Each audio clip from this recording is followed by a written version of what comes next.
Assalamualaikum warahmatullahi wabarakatuh. Alhamdulillah, wassalatu wassalam ala rasulillah wa ala alihi wa sahbihi wa wala. Amma ba'du fa ya ibadallah, usikum bitaqwallah fa innal jannata uiddat liman ittaqah.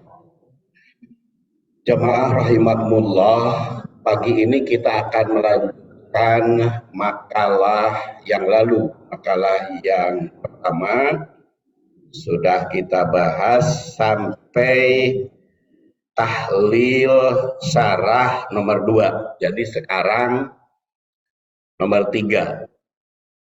Hadisnya adalah Haddatsana Ahmad bin Yunus, Haddatsana Abdul Aziz bin Abi Salamah, Haddatsana Ibnu Syihab an Salim an Abdullah bin Umar radhiyallahu anhu.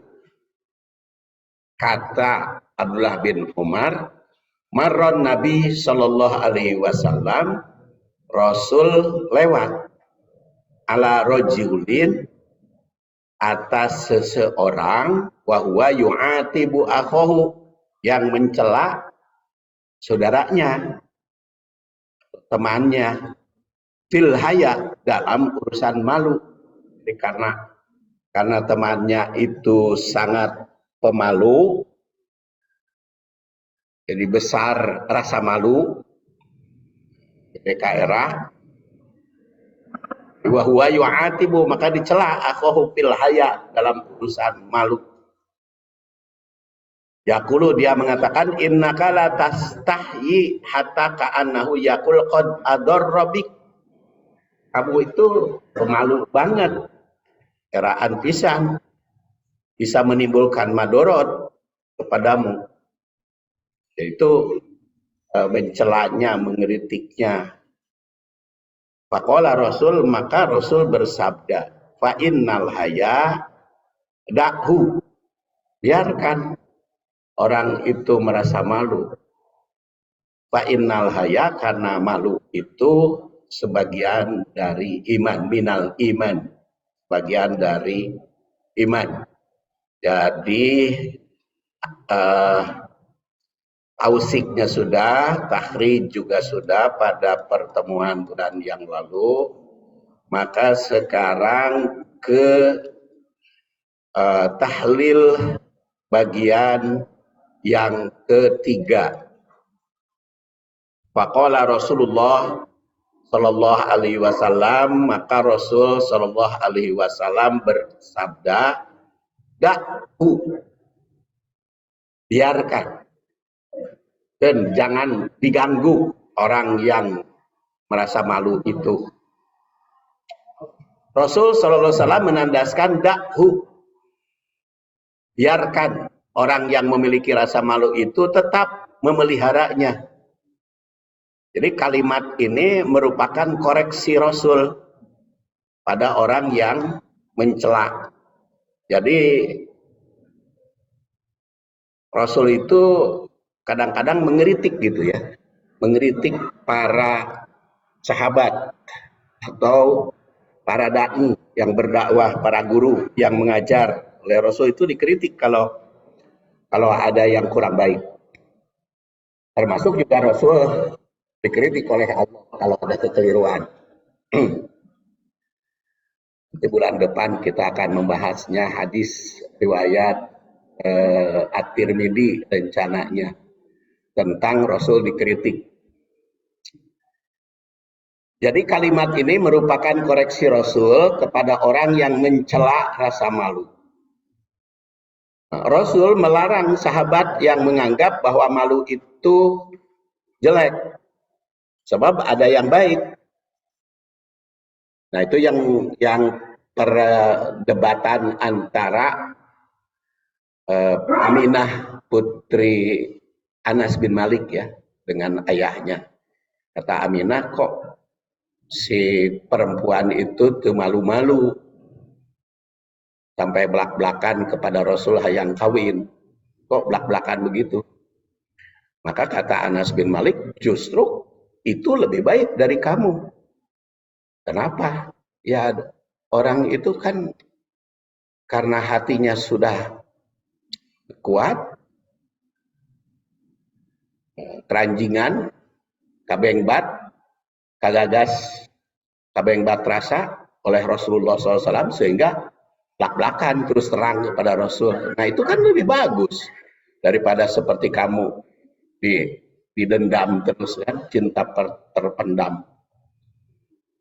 Jadi kadang-kadang ada malu itu yang bagus, ada juga yang kurang bagus, yang perasaan malu ditahan ya. Nah, malu tidak semua negatif, sebab ada yang positif ya, diantaranya tadi ya.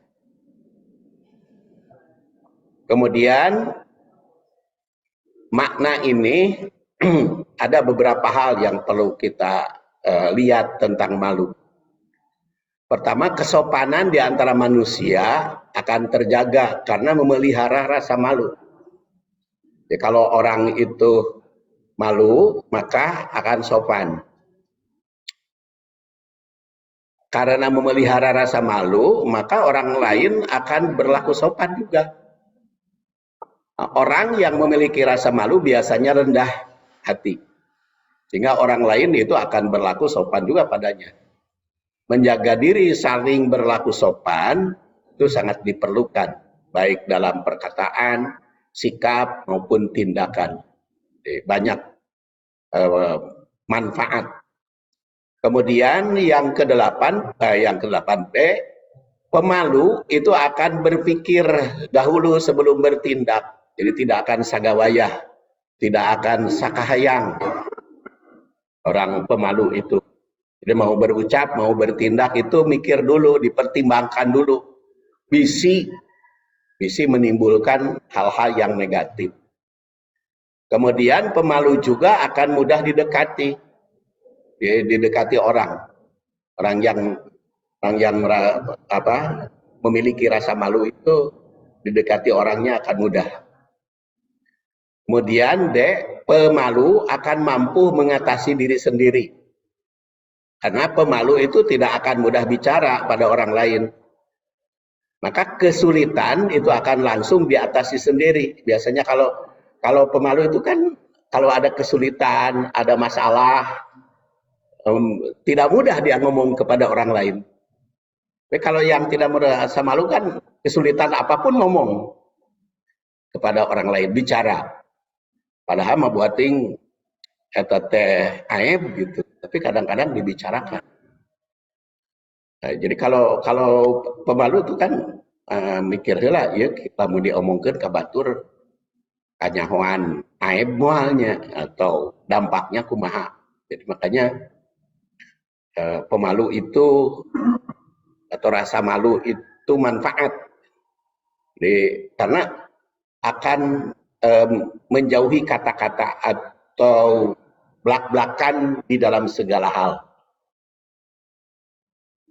Jadi akhirnya dia berjuang dengan dirinya sendiri, mengatasi masalah yang dihadapi itu. Beda yang kurang merasa malu, jadi gampang belak-belakan kepada orang. Kemudian pemalu itu akan berusaha menjauhi perbuatan menyimpang. Karena kalau berbuat menyimpang kan malu diri sendiri. Makanya kan ketika Rasulullah SAW ditanya dalam hadis yang dibahas 2 bulan lalu, yaitu tentang albir. Tentang albir itu apa? Maka Rasul bersabda, albir husnul huluk. Wal ism itu apa? Mahaka fi sodrika. Apa yang tergetar di dalam hatimu, wakarihta an yattali'an nas, dan kamu enggan untuk diketahui orang, itu adalah al-ismu. Jadi kalau pemalu itu selalu akan berbuat bir, dan al-ismu itu selalu akan dijaga. Maka akhirnya dia karena sering menjaga diri, kuat, bertahan, sehingga bebas dari penyimpangan. Karena takut diketahui orang. takut malu, maka berusaha untuk menjauhi segala pelanggaran. Baik tinjauan syariah, yaitu aturan hukum Quran dan Sunnah, maupun tinjauan ma'ruf atau adat kebiasaan, baik tinjauan akhlak maupun moral. Apa bedanya akhlak dan moral? Kalau moral mah kan berkaitan dengan pandangan manusia, ya. Jika kadang-kadang dianggap jelek oleh manusia itu kaitan dengan moral, tapi kalau akhlak mah lebih ditinjau dari sudut syariah. Jadi kalau orang malu itu akan ditimbangkan dari sudut moral ataupun dari sudut akhlak. Dan seorang muslim itu kan baik akhlak dan moralnya, makanya disebut ma'ruf. Ma'ruf itu apa? Mastahsanahu syar'u wal aqlu, yang dianggap baik oleh syariah dan oleh akal manusia. Kadang-kadang dalam sesuatu hal teh oleh manusia mah dianggap baik, tapi oleh syariah tidak. Seperti Perancis, ya. Perancis itu kan melarang siswa pakai abaya, pakai jilbab. Siswa SMP, SMA kan di Perancis itu dilarang pakai jilbab. Karena menurut moral dia, jilbab itu jelek. Makanya dia dilarang. Kalau tidak jelek, tidak akan dilarang. Tapi kalau menurut akhlak kan baik. Jadi menurut syariah baik. Jadi kadang-kadang ada yang menurut moral baik, tapi menurut syariah jelek. Ada juga kadang-kadang menurut moral mah jelek, tapi menurut syariah baik. Kadang-kadang ada menurut moral baik, menurut syariah jelek. Makanya seorang muslim itu diperintahkan oleh Al-Quran dalam segala tindak tanduk, ucap, sikap itu harus ma'ruf. Ma'ruf itu dipandang dua-duanya. Tapi bagaimana kalau cek akhlak baik, cek moral jelek, maka akhlak harus ditonjolkan, harus diutamakan. Makanya Rasulullah Shallallahu Alaihi Wasallam juga dikisahkan oleh Sa'id Al-Khudri, seorang sahabat yang wafat tahun 74 Hijriah. Kana Nabi Shallallahu Alaihi Wasallam asyadda hayaan minal adro'i fi hidriha.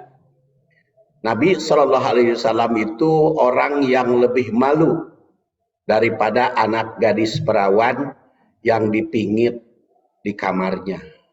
Anak gadis perawan kan suka dipingit zaman baheula mah. Ayeuna mah gadis perawan teh bebas. Zaman baheula mah kan dipingit gadis perawan teh.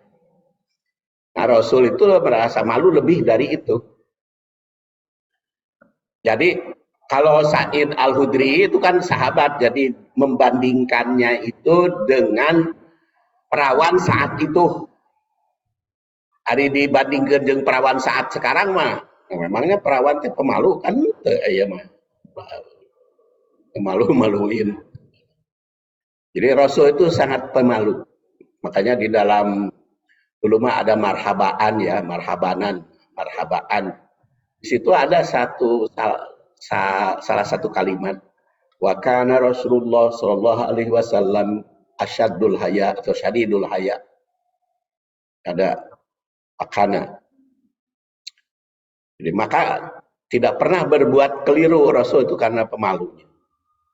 Bahkan keterangannya dia diterangkan lebih pemalu dibandingkan gadis yang sedang dipingit. Kemudian jangan sampai terjadi gara-gara malu memunculkan keburukan tentu saja. Jadi harus sadidul haya itu di dalam hal tertentu. Karena jangan sampai gara-gara pemalu menimbulkan keburukan. Seperti dikemukakan oleh Imran bin Husain yang wafat 53 Hijriah meriwayatkan bahwa Rasul sallallahu alaihi wasallam itu annahu al-haya'u la ya'ti illa bi khairin. Annahu qala al-haya'u la ya'ti illa bi khairin. Malu itu tidak mendatangkan kecuali kebaikan. Jadi berdasar hadis ini malu yang mendatangkan kebaikan yang diperintah itu. Jadi barang siapa yang merasa malu oleh manusia jika diketahui melakukan kejahatan atau melakukan yang diharamkan, maka itu merupakan kebaikan yang mesti dipelihara. Apalagi kalau orang tersebut sangat malu oleh Allah jika tidak melakukan kewajiban dan melakukan kemaksiatan. Setiap manusia punya fitrah yang benar bahwa Allah Subhanahu wa taala tahu segalanya, yang memberi rezeki, yang memberi berbagai manfaat, yang menghidupkan dan yang mematikan. Sepantasnya setiap manusia itu merasa malu oleh Allah jika tidak memenuhi hak dan kewajibannya. Malu kalau saya tidak disiplin dalam kehidupan, malu kalau saya belum berinfak dalam 1 bulan, lalu dalam 1 minggu tidak berinfak, itu malu kebaikan. Kemudian kalimat berikutnya fa innal haya minal iman. Fa innal haya, karena sesungguhnya sifat malu itu bagian dari iman. Salman Al-Farisi yang wafat tahun 36 Hijriah, kenal kan Ibu dan Bapak Salman Al-Farisi? Ya, kenal pisan. Salman Al-Farisi itu dilahirkan di kalangan Yahudi, ya. Dia pernah tidak puas keagamaannya, dia masuk Nasrani, kemudian akhirnya cari-cari, jadi ketemu dengan Rasul, berdiskusi, karena Salman Al-Farisi itu kan cendekiawan. Jadi diskusi dengan Rasul sehingga masuk Islam. Dan wafatnya Salman Al-Farisi itu di Palestina. Nah, karena wafat di Palestina, jadi makamnya dipelihara, dibangun masjid di Palestina. Kalau wafatnya di Mekah, di Madinah, Saudi Arabia kan makamnya tetap dipelihara. Kalau di Palestina, di Jordan, di Damaskus itu dipelihara. Atau di Turki, seperti Abu Ayyub Al-Ansari, Khalid bin Zaid yang mewakafkan tanah untuk Masjid Nabawi. Itu kan meninggalnya ketika pembebasan Konstantinopel menjadi Istanbul. Itu wafatnya di sana, di Turki. Makanya sekarang ada Pak Ginanjar sudah pernah ke makam Abu Ayyub Al-Ansari. Jadi itu besar masjidnya juga, hebat, Abu Ayyub Al-Ansari. Ya, memang para sahabat yang meninggal di luar Saudi mah dipelihara kuburannya. Komengkol Kak Salman Al-Farisi itu naon. Sebagaimana dikutip Ibnu Rajab, ahli syarah hadis, mengungkapkan jika Allah menghendaki kerusakan seorang hamba, maka akan melepaskan rasa malu darinya. Jadi kalau Allah hendak melepaskan Allah Subhanahu wa taala menghendaki sesuatu kerusakan, maka Allah akan melepaskan rasa malu. Jadi tidak punya malu lagi nanti manusia, maka itu akan terjadi kerusakan. Jika telah hilang rasa malu, maka akan menimbulkan kemurkaan dan nanti saling murka, saling ejek, saling hujat. Nah, jika terjadi saling murka, maka akan lepas jiwa, amanah dan kejujuran. Jadi nanti tidak jujur lagi. Seenak pokoknya berbuat. Yang penting kahayangna terlaksana. Jika kejujuran telah hilang, maka akan terjadi saling mengkhianati. Itu bahayanya, kata Salman Al-Farisi. Jadi ini namanya asar, ya. Asar itu pendapat sahabat. Jika terjadi saling mengkhianati, maka akan hilang rahmat kasih sayang. Rahmat dan kasih sayang akan hilang oleh Allah, dicabut. Jika terjadi lepas rahmat, maka akan terjadi kebencian yang amat sangat, yang amat sangat, saling membenci intinya. Jika kebencian telah melanda, maka akan lepas ikatan iman yang puncaknya imannya akan lepas dari pundak orang. Jika iman telah lepas, maka setan yang mengutuk, saling mengutuk satu sama lain. Jadi akhirnya setanlah yang berkuasa, kata Salman Al-Farisi. Kemudian Ibnu Abbas, saudara sepupu Rasul yang wafat 68 Hijriah di Taif, sekarang makamnya. Kalau kita ke Taif ada itu makam Ibnu Abbas. Kata ada dipelihara atau di Saudi juga ya. Meriwayatkan Rasulullah SAW bersabda, Innal haya wal iman fi qarnin fa idza suliba ahaduhuma tabi'ahul akhar. Bahwa malu dan iman itu merupakan pasangan yang tidak boleh dipisahkan. Jika salah satu lepas, maka yang lain ikut lepas. Jadi iman dengan malu itu salah satu yang tidak boleh dipisahkan. Lepas hiji, lepas yang lain. Ini hadis riwayat Al-Baihaqi. Jadi berdasar hadis ini, jika seseorang hilang rasa malu, maka akan lepas imannya. Orang beriman pasti memiliki rasa malu. Yang tentu saja yang positif, tentu saja yang menimbulkan positif.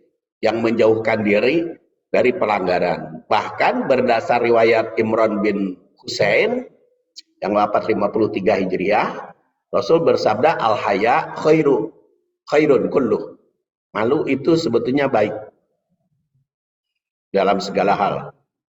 Al-haya kulluhu khair dalam redaksi lainnya di riwayat Muslim.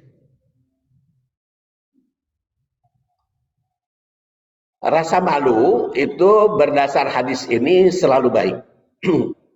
Maka perlu tetap dipelihara. Orang yang berbuat pelanggaran kebanyakan disebabkan kekurangannya rasa malu. Kalau sekarang banyak orang yang seenaknya korupsi, pengkhianatan, itu karena kurang rasa malu. Orang yang memiliki rasa malu akan berusaha menghindari perbuatan, ucapan, dan sikap yang memalukan. Salah satu ciri kedurhakaan adalah yang tersirat di dalam hati. Dan jika membuat malu, maka bila salah satu yang tersirat di dalam hati, jika merasa malu bisa diketahui orang, itu merupakan bagian dari al-ismu. Utamanya takut mengalami malu di mata manusia, yang tentu saja malu oleh Allah. Inilah rasa malu merupakan cabang dari iman. Karena iman, maka seseorang akan merasa malu jika berbuat maksiat. Karena kurang iman, maka rasa malu akan berkurang.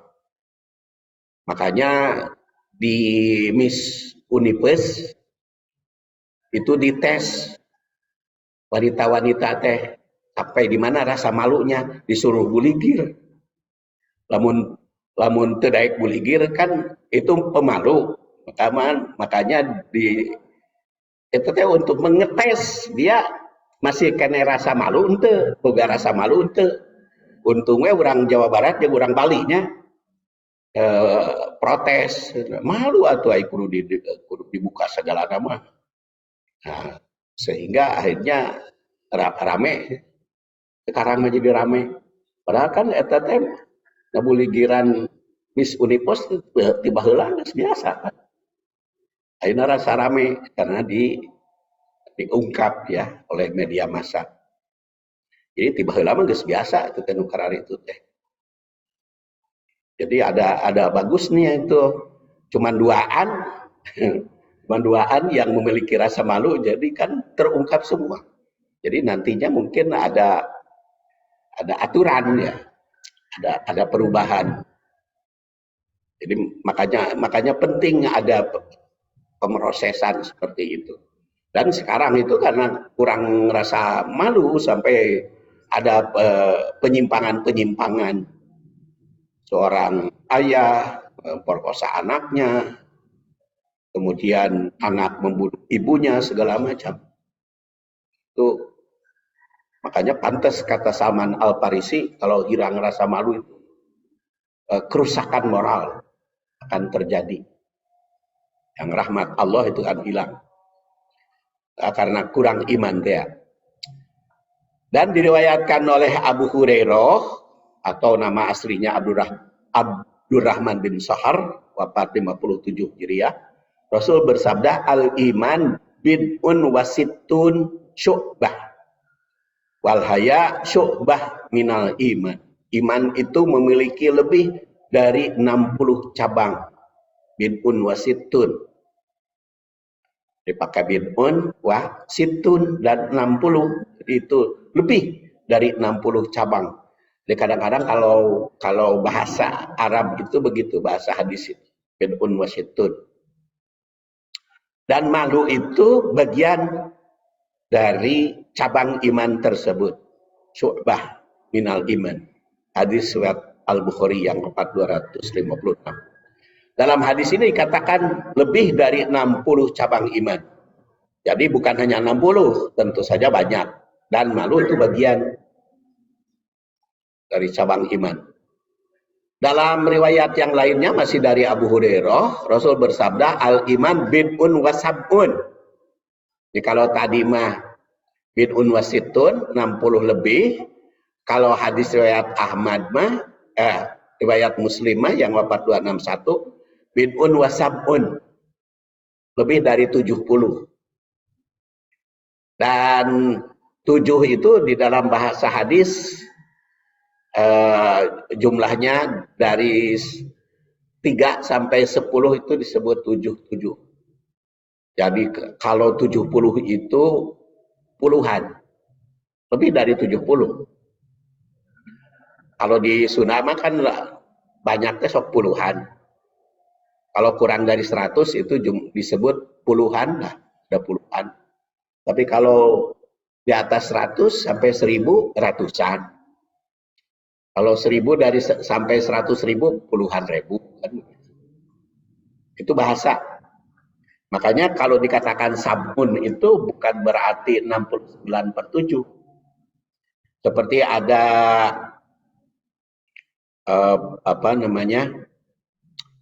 ummati satab tariku, ummati akan berpecah belah umatku itu ila sab'ina firqatan, sampai 70 firqah, 70 sekte,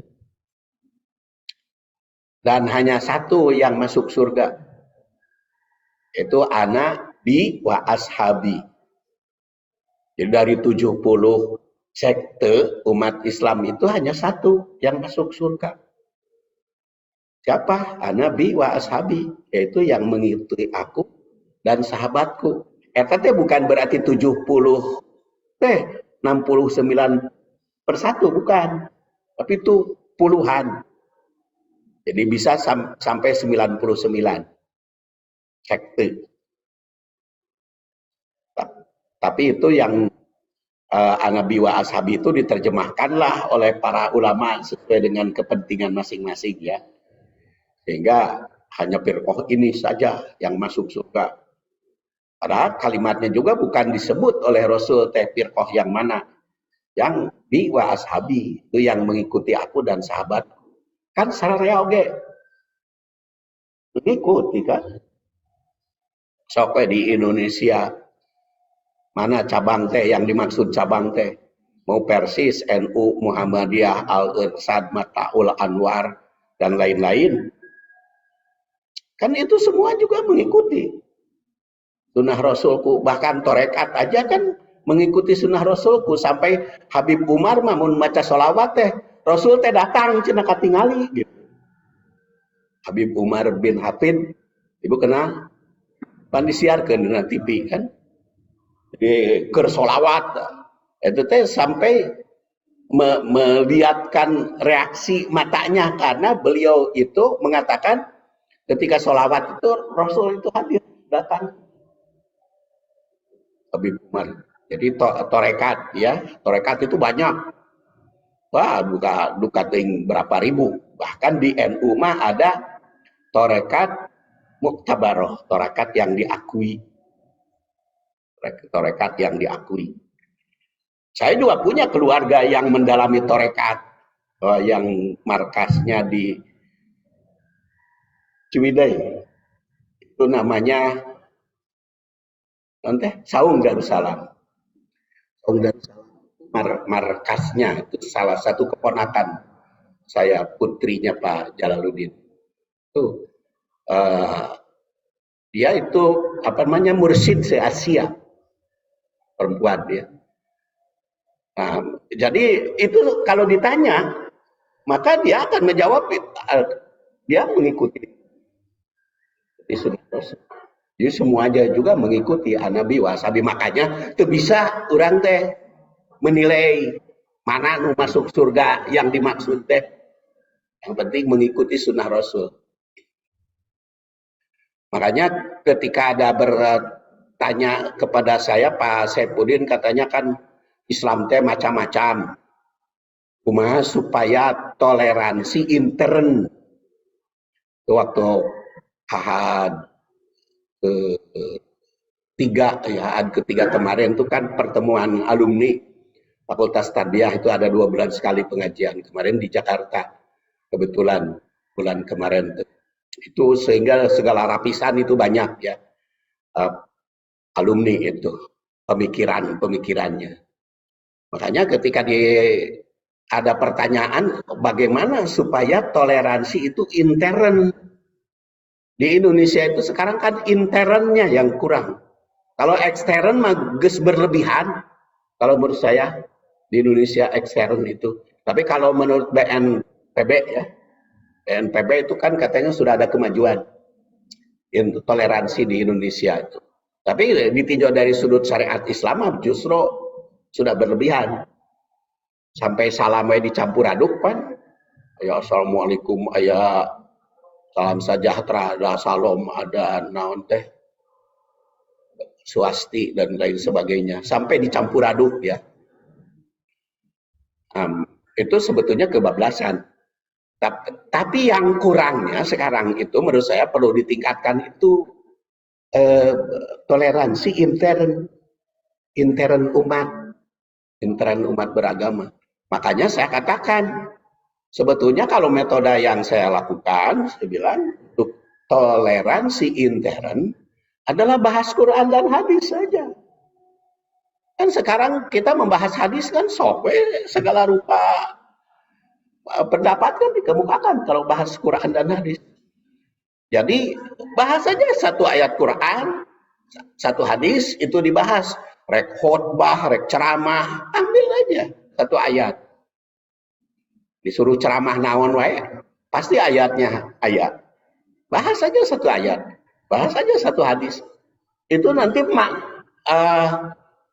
kalau ayat dan hadis itu kan dipahami oleh para ulama berbeda-beda, maka insya Allah toleran.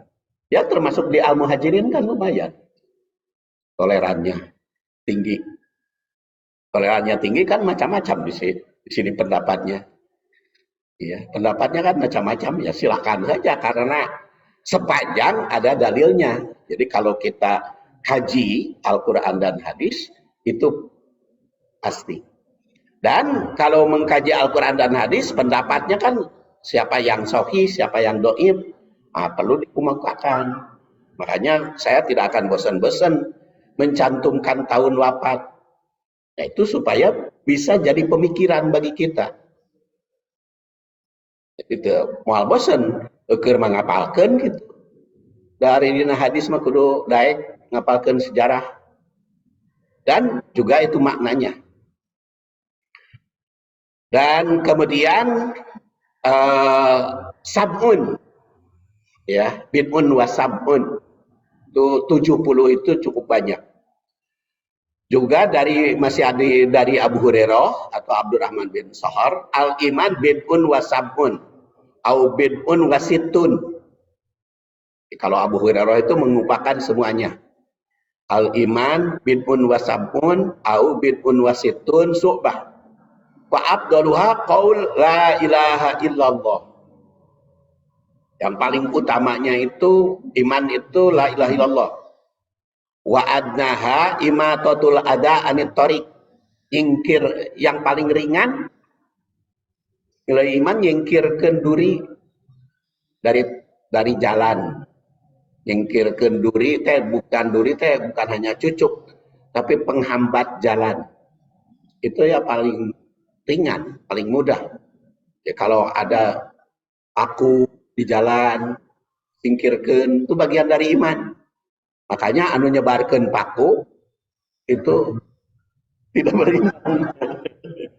Nyebarkeun paku di jalan karena orang yang bagian dari iman menyingkirkeun paku dari jalan itu supaya tidak terhambat ya. Jadi bisa ada itu ya yang mengganggu yang mengganggu jalan anit thariq. Wal haya syu'batun minal iman.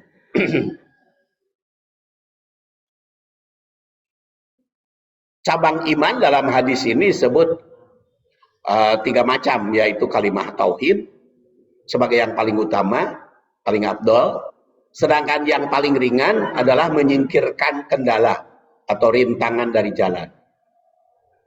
Sedangkan malu merupakan cabang dari iman yang jumlahnya 60 atau 70 cabang. Dengan demikian, cabang iman itu ada yang paling utama, ada pertengahan, ada pula yang paling rendah.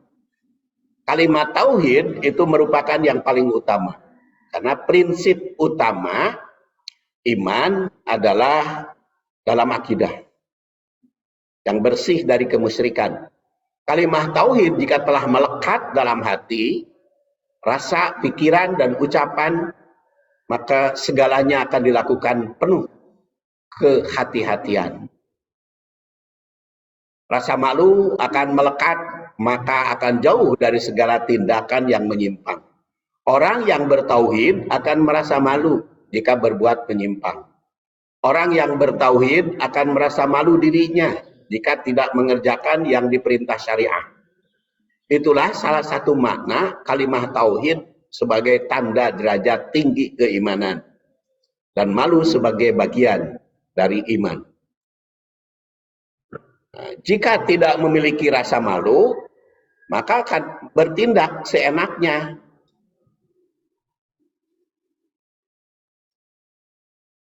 Diriwayatkan dari Abu Mas'ud. Abu Mas'ud yang nama aslinya Uqbah bin Amru. Itu wafat pada tahun 40 Hijriah. Zamannya Ali bin Abi Thalib lepas jabatan dan meninggal ya. Rasul bersabda, "Inna mimma adrokan nas min kalamin nubuwah idza lam tastahyi faf'al ma syi'ta." Sesungguhnya di antara yang didapatkan manusia dari perkataan yang disepakati para nabi adalah, jika kamu tidak malu, berbuatlah sesukamu. Tokwe itu eramah. Berbuat sakahayang. Silahkan saja, kata Rasulullah.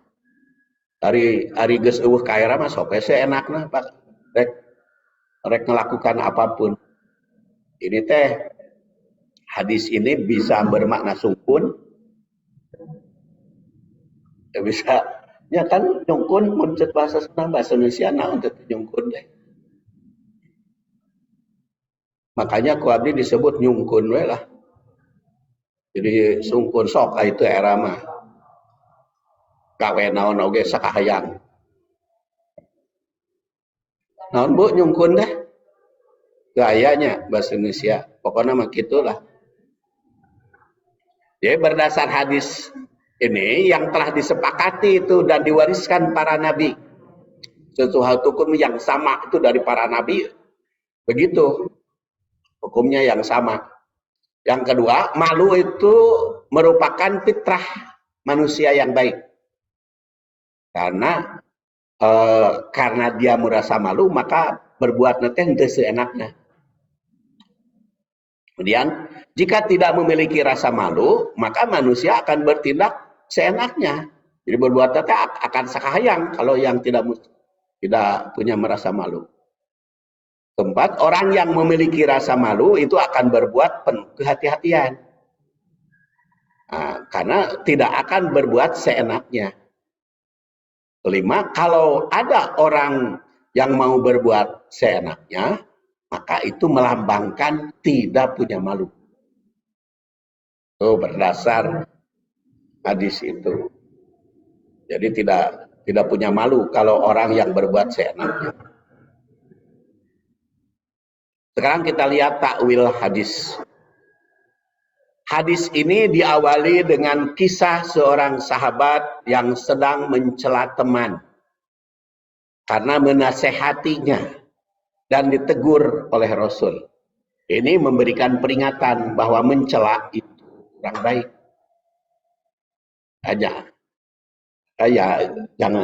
Jangan mudah mencela.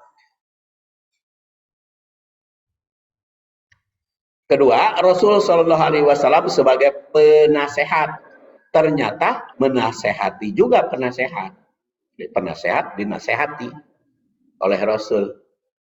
Jadi memang seorang sahabat itu sedang menasehati sesama karena terlalu pemalu, maka tercela, maka Rasul menegur, membiarkan.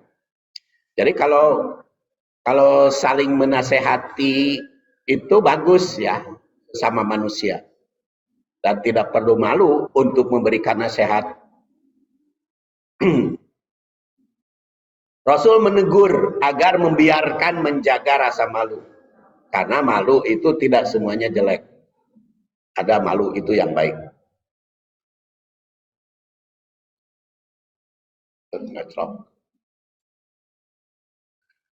Tiga, koreksi Rasul pada sahabat itu merupakan didikan bagi umat agar berani menegur kesalahan sesama muslim. Jika ada yang kurang lurus, maka luruskan. Maka pengeritik itu banyak, cuman ngeritiknya kudu rasa malu. Caranya. Jadi pengeritik itu bagus, tapi dalam mengeritiknya rasa malu.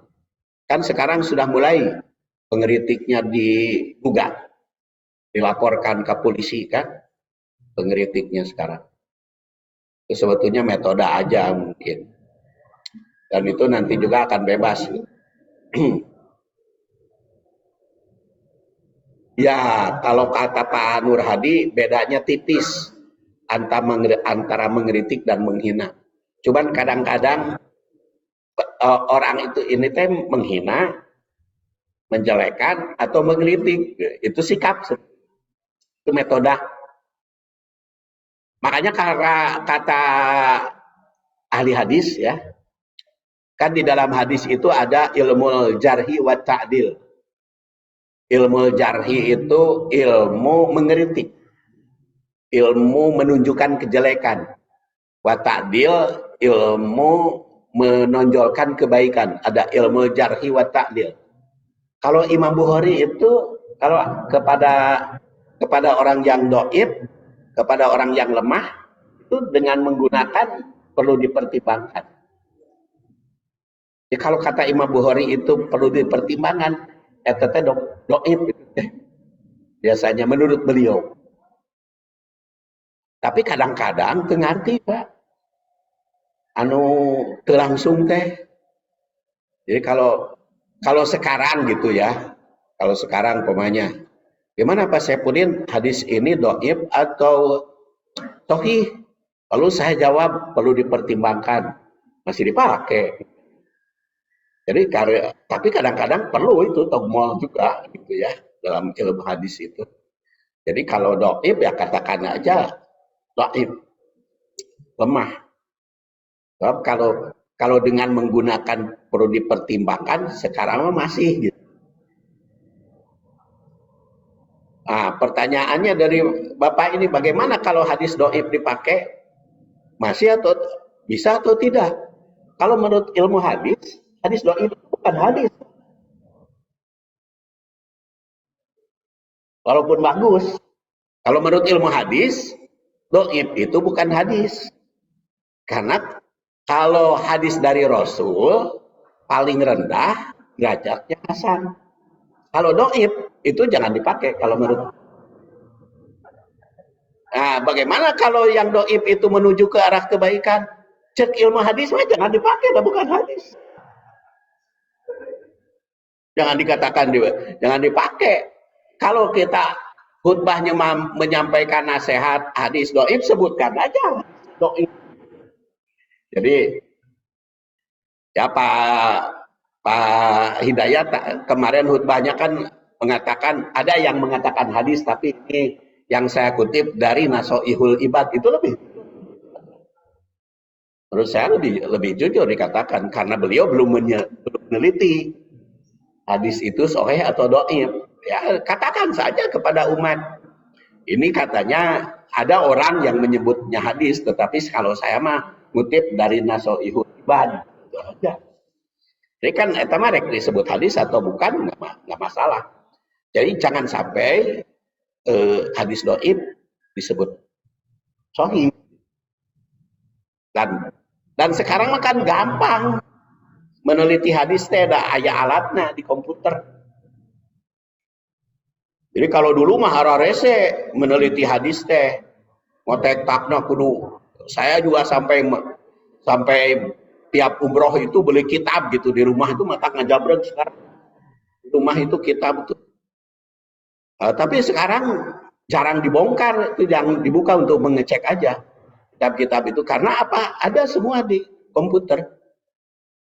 Jadi kadang-kadang saya juga tuh berpikir, ini kitab saabreg, lamun saya meninggal kersaha iPad teh aya penerus pinantu kan, ngambil Quran, terus sekarang Incu juga anak si Cikal itu masuknya ke jurusan tafsir di UIN. Nah, alhamdulillah itu ada penerus ya. Karena kalau anak saya tidak ada yang terjun ke syariah, Quran dan hadis, yang ada menantu yang menawar itu ya. Kemudian anaknya kan yang pertama di hotel, yang kedua bisnis, yang ketiga perawat, yang keempat teknik fisika gitu. Jadi saya juga berpikir, tapi kan nggak bisa kita menjuruskan gitu ya anak gitu ya, sesuai dengan kemampuan masing-masing. Walaupun justru gara-gara ada anak di teknik fisika, jadi kan lumayan bapaknya bisa komputer, kan dilatih, jadi manfaat juga dakwahnya. Tapi kadang-kadang kita merindukan, ini kitab saabreg tiap umroh beli dulu itu berusaha. Nah, tapi sekarang ada Incu, ada menantu, lumayan. Ini koreksi, jadi kritik, koreksi, atau menghina gitu ya, atau mencela, itu beda tipis. Iya, ya bahasa dan mungkin selain bahasa, mimik muka, terus lentong. Lentong itu apa bahasa Indonesianya? Nadanya ya, tekanan ya, tekanan suara ya, itu juga berkaitan itu, berkaitan kritik itu. Karena tapi kan kalau di dalam tulisan mah bisa itu teh lentong teh. Jadi lentong iya, bahasa lentongnya susah di dalam tulisan. Makanya itu bisa dikategorikan gitu. Oh, ahli, ahli yang lain. Ya, di dalam lentong. Eh, tahu aja lentongnya kan beda, akan bermakna beda. Coba umpamanya Pak Saipudin tahu nggak Tokoh anu tahu atau tahu, beda. Jadi lentong aja bisa negatif. Nah itu di dalam bahasa tulisan hese. Ya saya kan lagi banyak di tulisan. Itu lentong hese.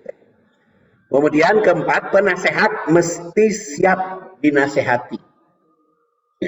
Ini yang penting, penasehat itu harus siap dinasehati. Kadang-kadang orang itu senang menasehati, tapi itu siap dinasehati. Jangan senang memberi nasihat, menegur orang, tapi mesti siap dinasehati.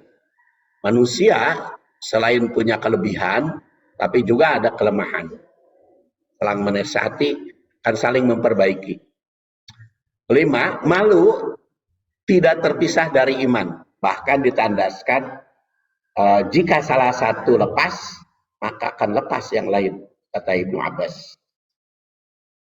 6. Malu yang dipelihara mesti berdasar iman. Oleh karena itu rasa malu mesti tepat sasaran. Sesuai dengan syariah.